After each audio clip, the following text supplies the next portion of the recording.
ڈالروں کی اب یلغار. اب یہاں پر امریکی سرمایہ اور ڈالر چاہے مشرق سے آئے چاہے مغرب سے آئے وہ یہودیوں کا اعلی کار ہے. آپ نے اگر $1 نوٹ کا اگر کبھی نقشہ دیکھا ہو اس کے اوپر جو سگنیا بنا ہوا ہے جو نشان ہے وہ کیا ہے؟ پیرامڈ، احرام مصر. یہ کن کے لیے اہمیت رکھتے ہیں؟ ہزارہا یہودیوں کا خون اور ان کی ہڈیاں ان پیرامڈز کے تلے دبی ہوئی. جب یہ احرام بنائے گئے تھے یہ یہودی وہاں غلامی کے دور میں تھے، بیگار ان سے لی جا رہی تھی. بڑے بڑے پتھر جب گرتے تھے تو پسنے والے یہودی ہوتے تھے. یہ ان کی اپنی جیسے ہولوکاسٹ، جیسے انہوں نے اس کو اپنا سمبل بنایا ہوا ہے، اسی طریقے سے پیرامڈ، مصر کا پیرامڈ یہ گویا کہ ان کے اس زوال کا ایک نشان ہے. اور اس پر ایک آنکھ بنی ہوئی ہے، ایک آنکھ، کانے دجال کی آنکھ، وہ دیکھ رہی ہے. عجیب ہے یہ سمبل. نیچے لکھا ہوا ہے نووس آرڈو سکلورم، اور یہ در حقیقت 1776 جو نیچے لکھا ہوا ہے وہ رومن حروف کے اندر یہ 1776 ہے جو میں بتا چکا ہوں آرڈر آف الومناٹی وساپ نے قائم کیا تھا. عام دنیا یہ سمجھتی ہے کہ شاید یہ امریکہ کا یوم آزادی ہے، سن آزادی ہے. 1 مئی اس آرڈر آف الومناٹی کی تاسیس 1 مئی کو ہوئی ہے. یہ 1 مئی جو منایا جاتا ہے دھوکہ یہ دیا گیا ہے کہ یہ شکاگو کے جو مزدور ہیں ان کی یادگار ہے.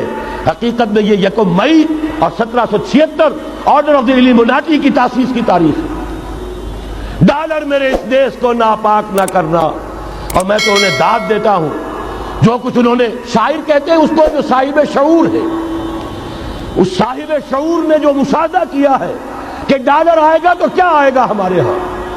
میری تو فکر کے اندر رچ بس گیا ہے. پاکستان کے بارے میں جب کہا تھا اے آندھیو سنبھل کے چلو اس دیار میں، امید کے چراغ جلائے ہوئے ہیں ہم، ہماری امیدوں کے چراغ ہے. یہ اسلام کا گہوارہ بننے والی ملک ہے، یہ اس کو ہم نے قائم کیا تھا اسلام کے لیے. یہ آندھیاں نہ چلیں، اس ملک کو ہم نے اسلام کے چراغ جو ہے ہم نے اس میں روشن کیے ہوئے ہیں.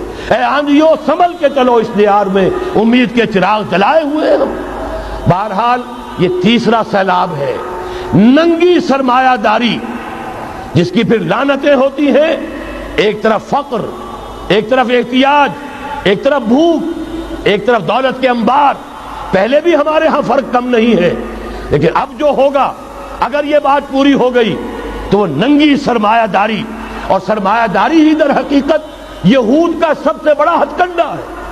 یہ بینکنگ کا نظام، یہ سارا کا سارا سودی نظام، یہ IMF، یہ ورلڈ بینک، یہی تو ان کے سب سے بڑے ادارے ہیں.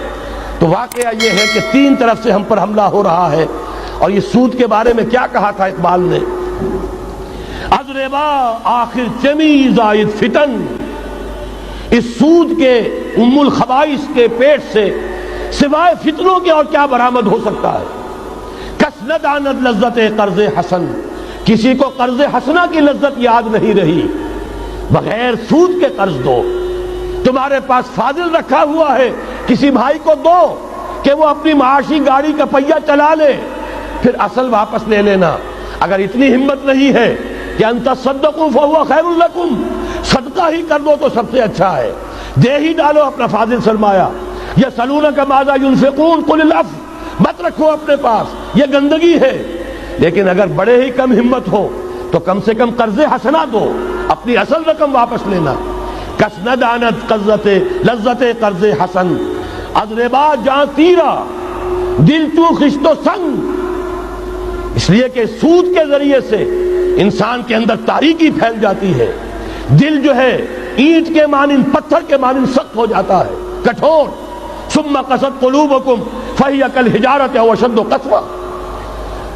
آدمی درندہ بے دندان و چنگ، اور انسان بغیر اس کے کہ بھیڑیوں والے دانت ہوں اور بھیڑیوں والے پنجے ہوں بھیڑیا بن جاتا ہے. بہرحال اب کرنے کا کام کیا ہے اس کو سمجھیے.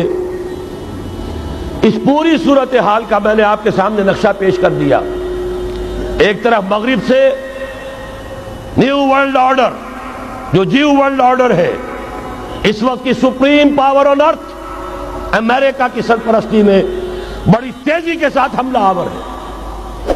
دوسری طرف وَمَكَرُوا وَمَكَرَ اللَّهُ وَاللَّهُ خَيْرُ الْمَاكِرِينَ۔ اللہ کو پامردی مومن پہ بھروسہ، ابلیس کو یورپ کی مشینوں کا سہارا۔